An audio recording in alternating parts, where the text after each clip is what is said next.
A day in my life bilang isang iyakin at mahinang nilalang.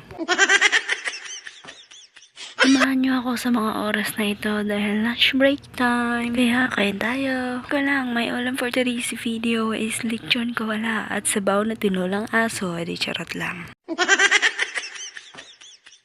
Diba guys, na ang bawat break time ay parang laban lang yan sa buhay. Kasi kung hindi ka kakain, wala kang energy. Kaya paano ka magpapatuloy sa pagiging mahinang nilalang kung buong araw ay hindi ka kakain, diba? Ito na ang highlight ng araw ko, pagkain. Kaya kahit iyakin ako, at least busog ako, diba?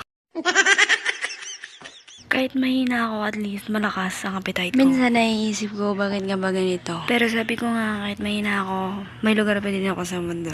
Minsan nga nare-realize sa sarili ko, at saka minsan tinatanong ko din yung sarili ko, o nga no, bakit ka ba pinanganak ako? Iyakin at mahinang nilalang. Pero kahit ganito ako, pinapahalagan ko pa din yung sarili ko. Kasi ako lang to, iyakin at mahina.